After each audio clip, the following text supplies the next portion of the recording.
Welcome back after this small break to the final conference of the Interact North Sea project, MOVE.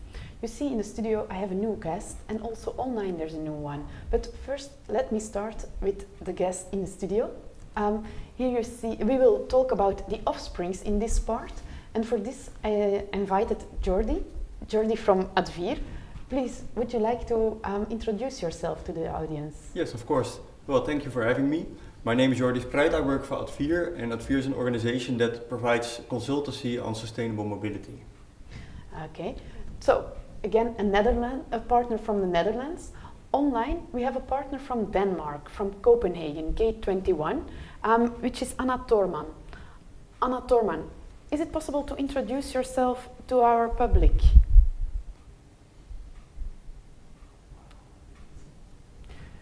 I get some information that we have to wait a bit longer for the switch. Maybe, okay, there she is. Anna, can you hear me? Yes. Hi, I'm Anna Thorman. I'm from Gate 21 in Denmark, and I've been following all the pilots in the MOVE project and learned from them and the co-creation methods, and we are working with some kind of the same projects now in Denmark. And I've really been curious about how the method and co-creation works. Oh, really great to hear that you already used some elements of the other projects in your own region. You also prepared a video for us, a video about 100 green mobility labs in Greater Copenhagen 2025. So I think we can shift now to the video and come back to you afterwards, Anna. Yes.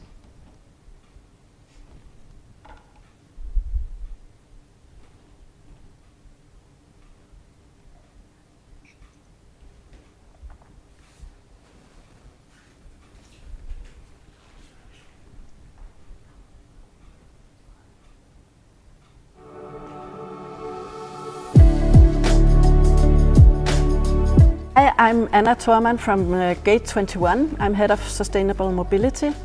Gate 21 is a partnership organization, and we work with green transition with the municipalities and regions in Greater Copenhagen. We have joined the MOVE project to get more experiences with rural mobility, get more knowledge about how to make new solutions work in areas outside the greater cities. That is places where you don't have many mobility solutions as alternative to cars, and many families are dependent on the car, and they have maybe 2 or 3 cars already. Gate 21 have also made some pilots, but that was in a sister project to MOVE. And in these pilots we were inspired by the co-creation methods and how to involve people in these new solutions. One was in a suburban area with a station. We wanted to make it a multimodal station with a lot of new solutions there, so it could be more attractive to use the station. And that was in an area where there was no car sharing systems or bicycle sharing systems or e-scooter systems or anything.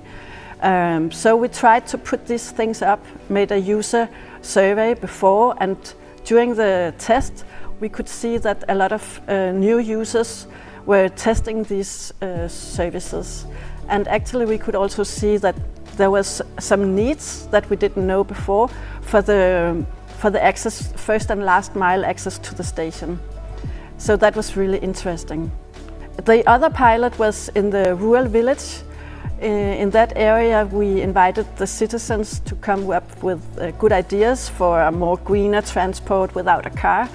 And the result was that we were going to test bicycle sharing systems out there, and also ride sharing, lift sharing.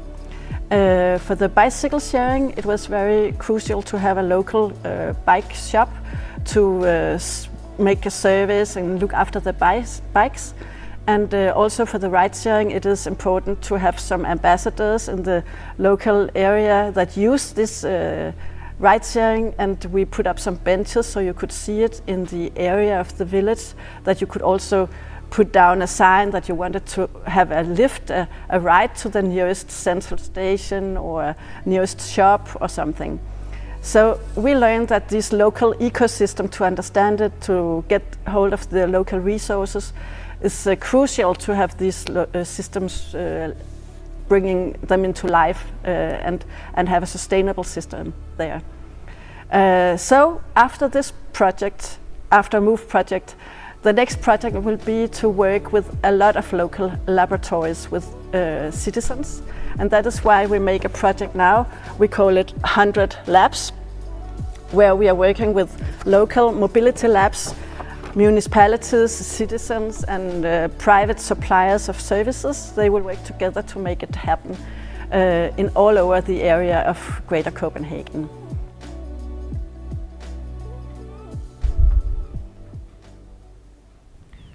So, I hope this movie already learned you a bit more about bike sharing, car sharing, and also inspired you to have a look at some initiatives you can take in your own region. Now, it's really nice to see how the pilots works, but we also are interested to know what's your opinion about all this sharing idea. For this we prepared a poll, and I have to look if it's going to work right now. So normally you have now a pop-up screen in your screen. That's why it's a pop-up screen in the screen. So with a question, if you don't see it already, you can already start thinking about it. But the question is, what would be a reason for you to make use of the ride-sharing station? There are different possibilities. You can share costs, social interaction, better for the climate, or help the local community. So normally now you can choose your answer in the pop-up to have a vote on this ID. But maybe while we are waiting for these answers of the public, Jordi, yes. What would be your reason to use car sharing or bike sharing? To use car sharing or bike sharing, all right. Well, for me, the cost is for me an important reason to start make use of car sharing, but also to make use of less space in the neighborhood. For example, if I'm at home past 7 o'clock in the evening, I need to drive around for I think 15 minutes to find a parking space. So that would be a reason for me to use car sharing. Yeah, I think people who live in the city recognize what you are telling, because I have the same problem. Yes. So, and it's always nice to see that the car sharing places, they're ready there for you. You just have to ride in. So it's really nice. So it's the place share. It's less place you use, and you have the place available. So at this moment, I already see some answers coming in from the public, which is really interesting to see. The sharing cost is the most positive, not the most positive, but the most chosen one at this moment. And it's the second one is better for the climate. The social interaction and the help for the local community on this moment don't have a vote yet. So I think almost 70% will do it for the sharing of the costs, which is, if you imagine what the cost of a car or a cargo bike is really normal, I think. So it's really nice to see that people are interested in the sharing system. Before we go to a next poll, we first have a new video, because Jordi also had some experiences in the MOVE project, and so he made a video about the Veluwe and what they did, which kind of pilots they did in the Veluwe.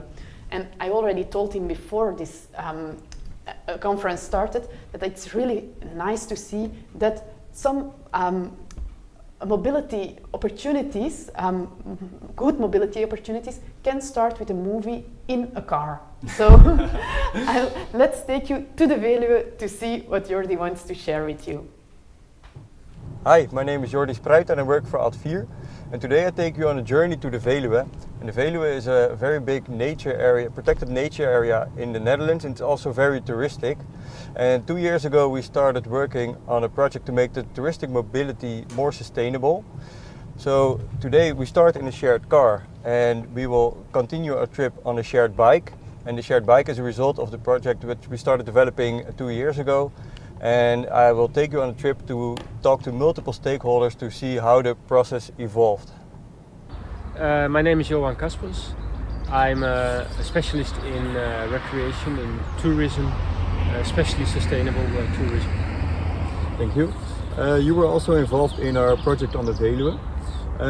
Can you maybe explain why the Veluwe wanted to start with a shared bike system? Sure. For the Veluwe, it's very important to manage their destination. So this is all about destination management. Sustainable tourism is a big part of that. So we want to as well manage people, manage flows of people, but also work on sustainability of the tourism itself. So sustainable mobility is a very big part of that. All right. And why did the Veluwe choose Advier to work with in this project? It's very important that we introduced some specialists on the Veluwe with expertise, with experience in firstly in sustainable mobility, but also in a wider range of topics around mobility. So Minze, we worked together on this project. When the Veluwe came to Advier with the question about the shared bike system, what was the advice that you gave them? Well, my advice was to contact an already functioning corporations in the province of Zeeland. We met them by a co-creation session with Zeeland University. And I was inspired by the cooperation in the province of Zeeland. So we brought the entrepreneurs in contact with each other to exchange information and to inspire each other. And we just helped a little bit with governmental things and policy and a little bit of funding to get the cooperation up and running in the Veluwe. Hey Peter. Jordi, Hey, hoe is die?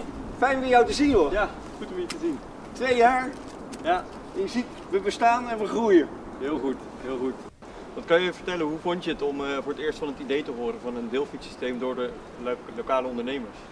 Ja, in het begin was ik nogal huiverig daarvoor. Ja. En bij een deelfiets hadden we zelf altijd zoiets van, is dat dan niet eigenlijk dat je je een beetje makkelijk van afmaakt? En nu zeggen we, nee hoor, u kunt de fiets inleveren wanneer u wilt. Ja. En dan zie je gewoon de grijns bij de ander van, hé, Fijn. dat is een mooi systeem. Ja. Dus ja, het is precies. toch beter dan ik dacht. Peter, zou je wat vertellen hoe je het vond om met andere ondernemers samen te werken? Ja, best wel spannend. En ook wel spannend in de vorm van we zijn elkaars concurrenten. En dan nu plotseling samenwerken. Hoe kunnen we dat nou goed gestalte geven? Ja. Dus er was een vorm van argwaan, niet alleen bij mij, maar ik merkte dat bij de anderen ook.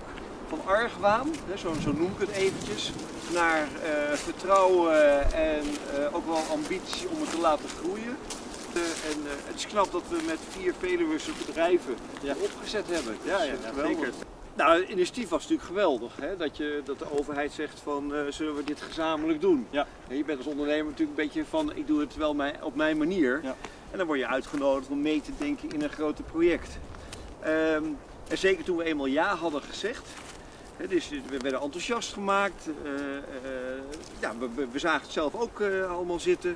En dan vallen ook een aantal dingen meteen tegen. Een ondernemer heeft zoiets van, nou morgen moet het klaar zijn. Ja. En dat is in de niet zo.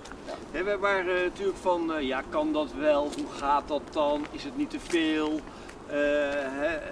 Dan komt iemand uit Zeeland die al een heel positief verhaal houdt en laat zien hoe het wel werkt. De contacten die we door jou kregen, dat waren wel even de contacten die wij nodig hadden om te geloven in dit project. Ja, mooi om te Dus horen. dank je wel daarvoor. Ja.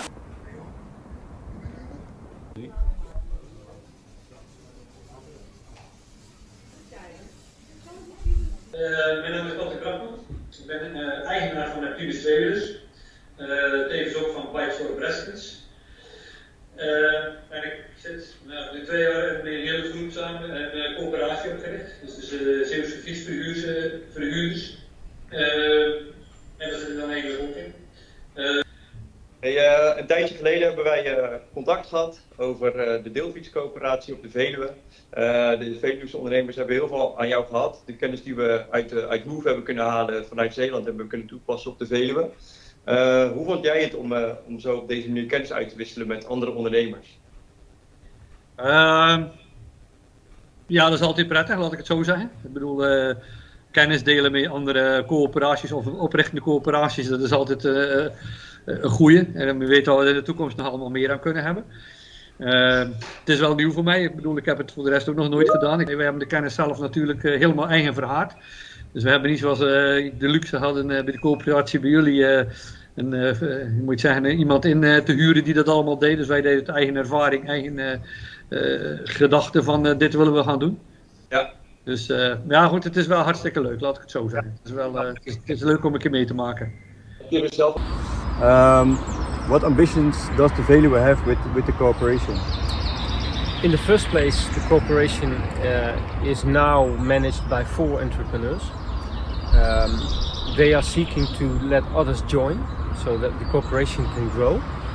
That is important because they are settled in certain places of the Veluwe, and the Veluwe is a large area, so we need other entrepreneurs to step in as well.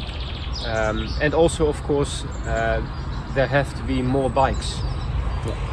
So more places where people can rent a bike, can take a bike and deliver it somewhere else. The system has to grow and also in quality. So you have different growth patterns that you need for it to be successful. Yeah. All right. Well, thank you very much. You're welcome. Good luck. All right. So we're back at the office in Delft, and it was a very nice trip, and it was really nice to talk to all the stakeholders who were involved in the project and to hear their side of the story. So I think this project really shows what Advier likes to do, and what also is typical Move, and that is bringing the right people and the right organizations together so they can start a co-creation to work towards more sustainable mobility.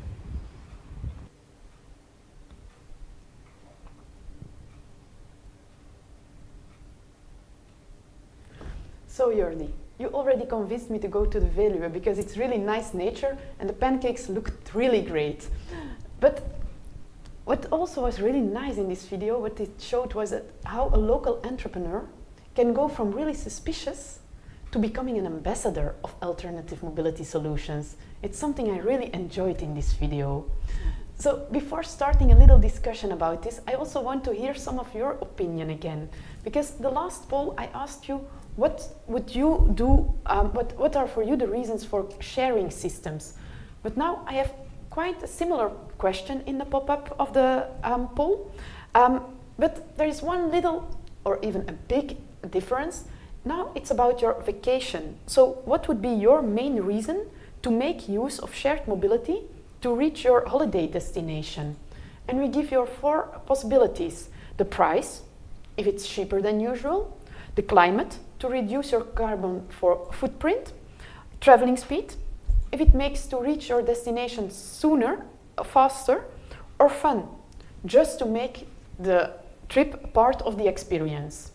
So, while you can make your vote, I have also another question for Jordi. Jordi, it's really nice to go on vacation, but I have 2 children.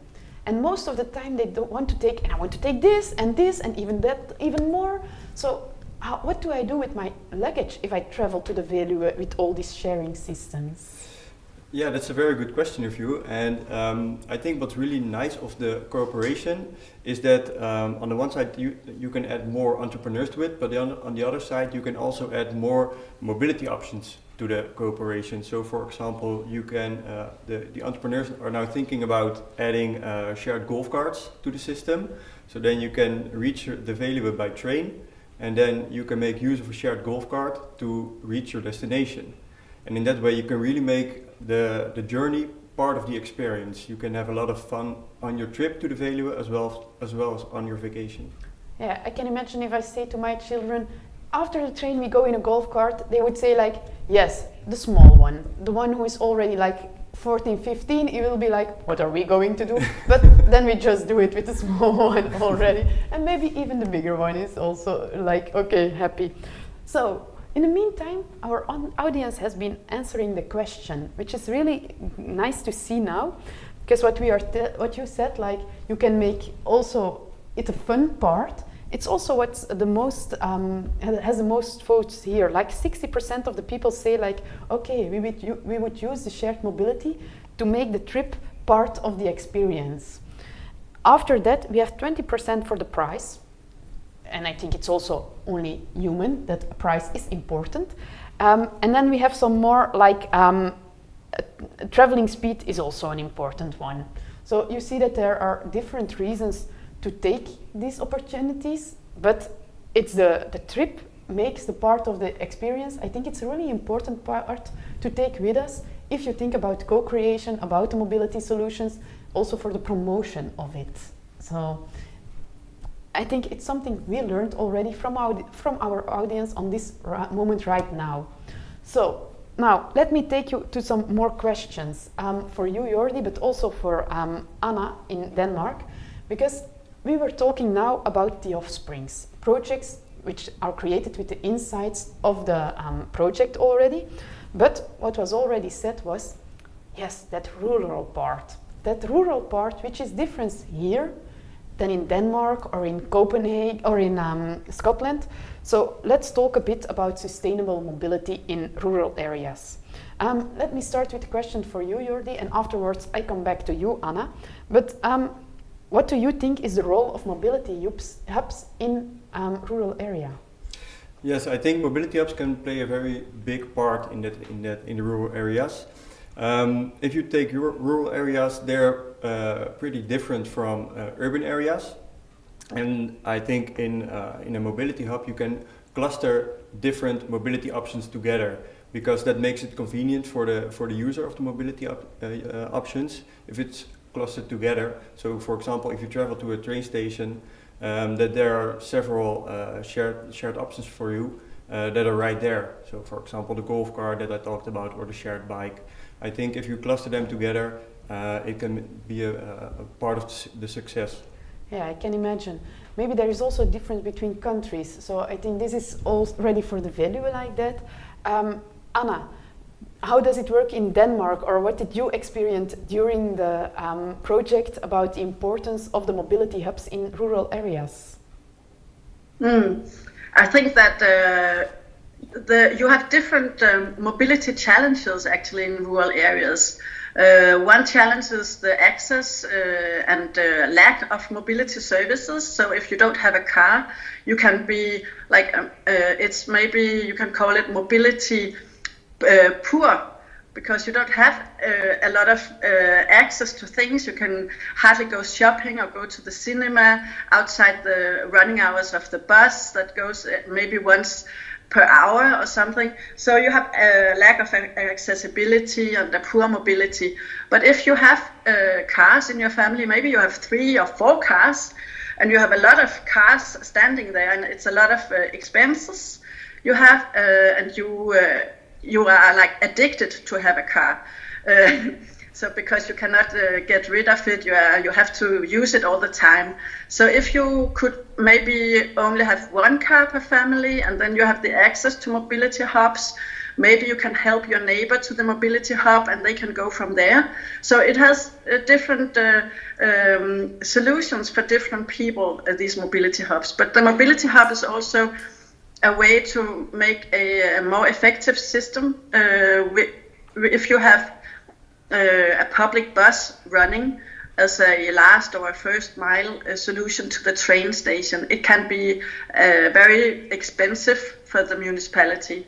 But if you have maybe a bike system with electric bikes, then you can go to the station and from the station with smaller transportation than a bus. And it could be more cheap for the municipality, but that is new if you should have a public bike at the station. So I think that you have to make new business models for that. Yeah, it's really nice what you're saying. You're saying like we need new business models, also like we have to get rid of the addiction of what is normal on this moment. So do you think that for getting rid of the addiction, but also for the new business models, the mobility in the rural area should be more organized bottom-up, or more top-down? Should it come from the people, or is it the government who should say like it's this way?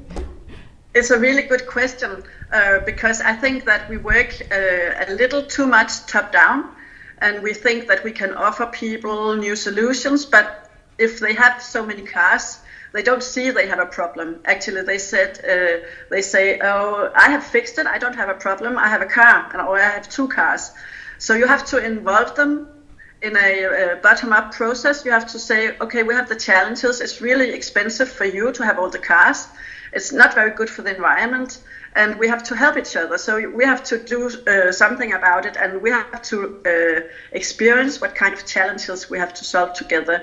And then they can start thinking, okay, maybe I don't have to have 3 cars standing outside my house. Maybe I can share it with somebody else. But they have to, the challenge have to meet them first before that we solve the problem. Yeah, I can imagine, and I see that Jordi is also nodding. Is it the same in the Netherlands or in the areas you know, or? Yeah, it's pretty much the same, and it was nice because I visited Copenhagen last September and I heard some presentations about the challenges they're facing there, and they're pretty similar to the Netherlands, especially in the urban areas where you can see the public transport is diminishing because, like Anna said, the business case is just not viable. So you need to provide other options because not all people can afford a car or let alone 3 cars. So you need to provide also alternatives to them to also be able to transport from A to B. And what I think is really nice, also like Anna said, is the bottom-up initiatives.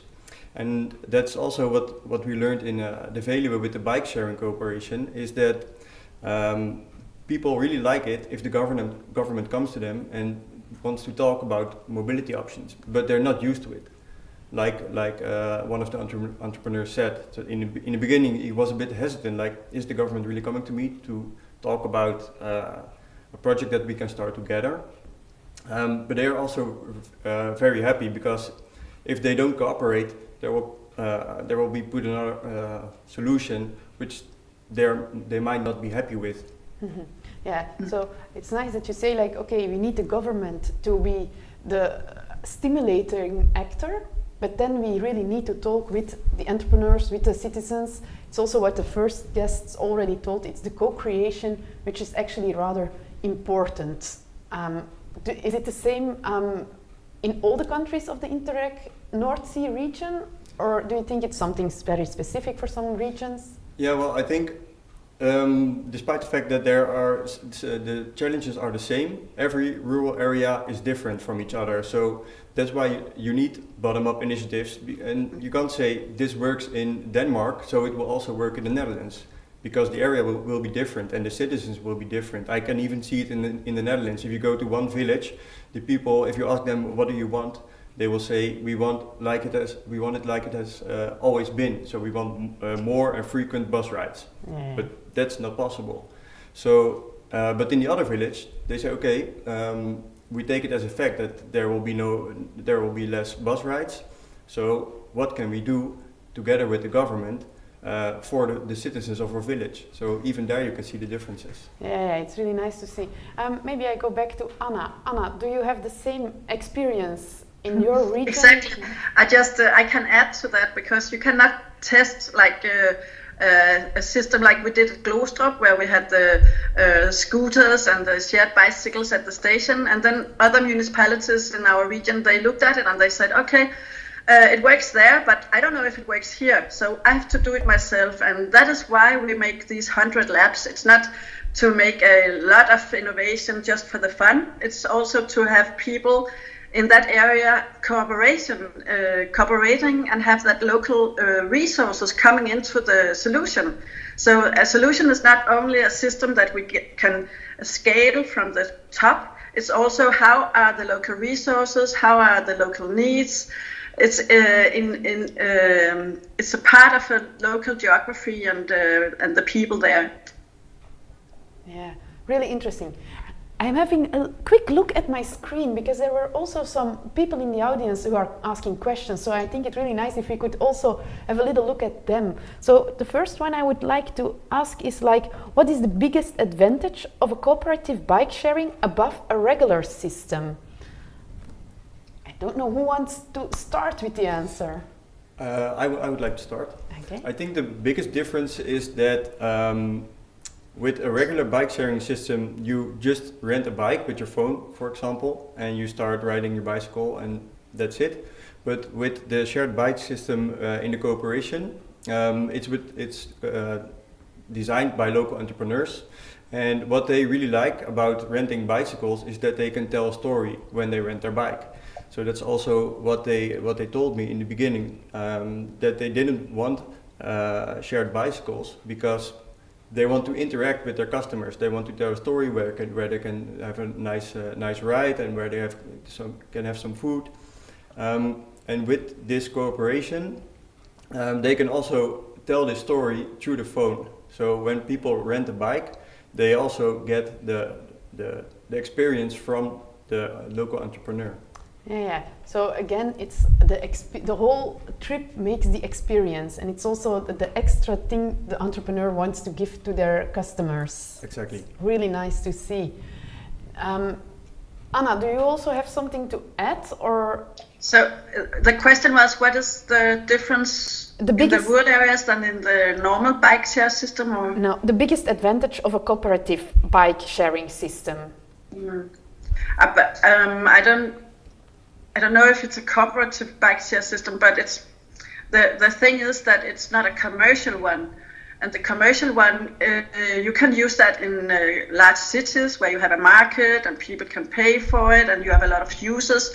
But out in these areas, you don't have so many users, or they will come in periods of time of the year.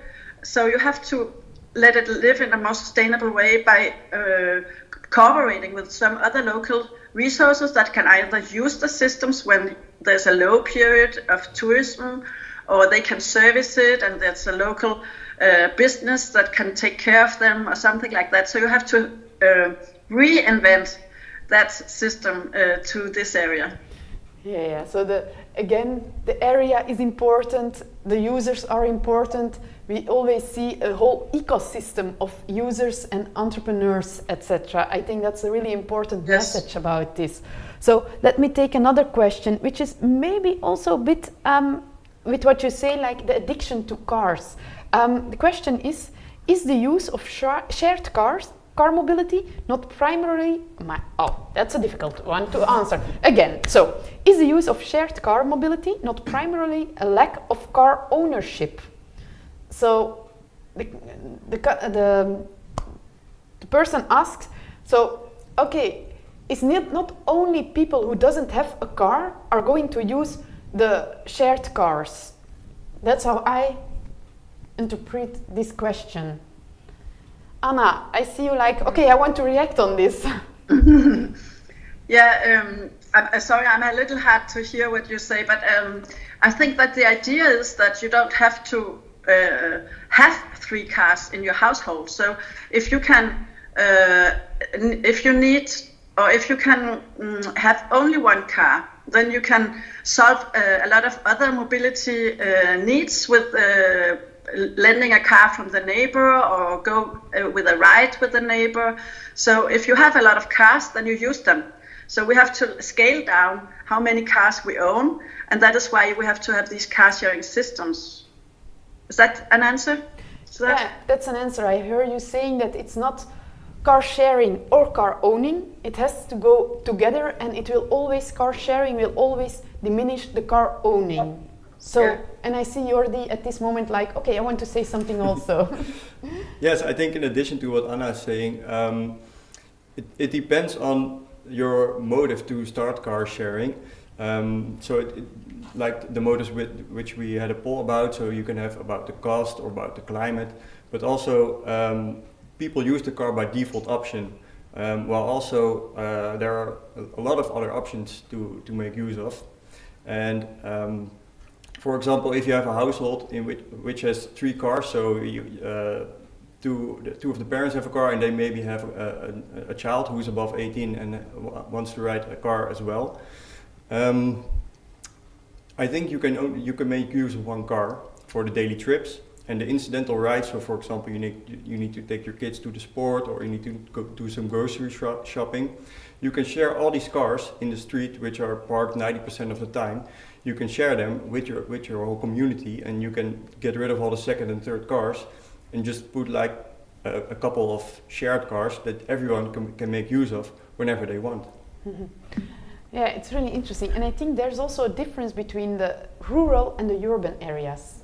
If I listen to you, you're really saying like, okay, we have this 2 or 3 cars in a household, and we want to bring it back to 1, where I'm living in a city, and there it's mostly the thing like, no, you don't need to own a car. But I think it's actually a difference, because in the city you have everything close by, you can find everything, but in a rural area you are dependent on those cars on this moment, I think.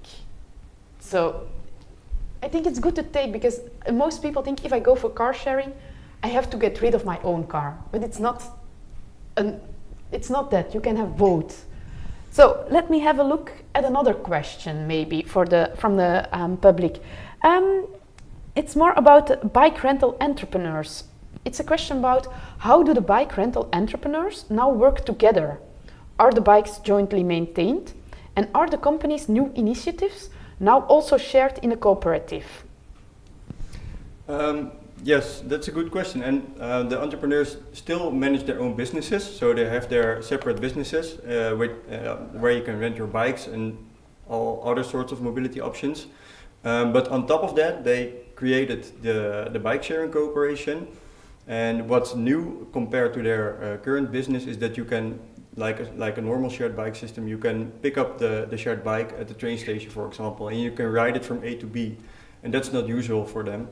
And the other question was about the maintenance, and that's something that they really organized together.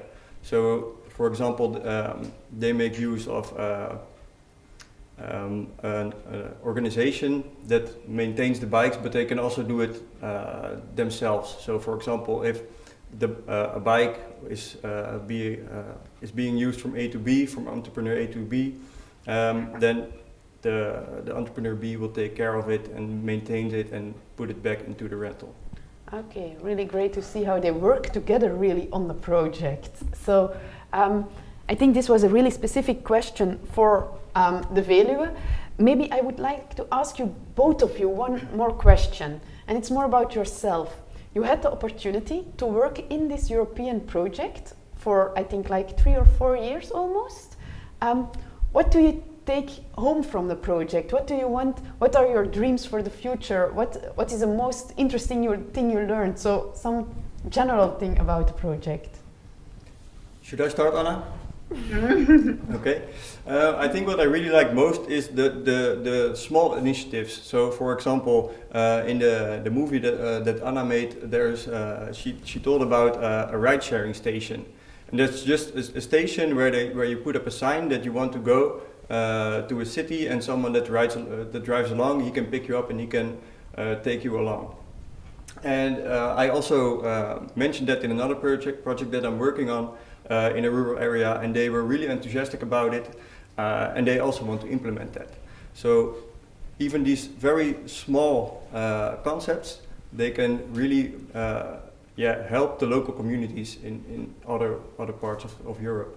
Okay, it's really nice to see how you say it, like, okay, I mentioned it, and now they are going to work on it also. It's like, it's from A to B to C, going on and on. It's really nice. So, Anna, for you the same question.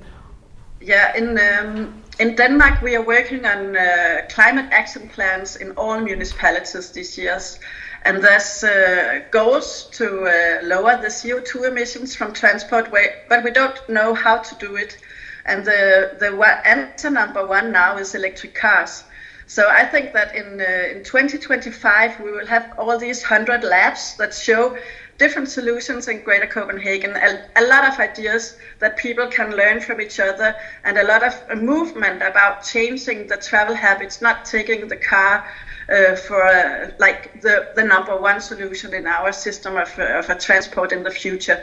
So I would like all these people, all these labs to learn how their local ecosystem should be on sharing mobility.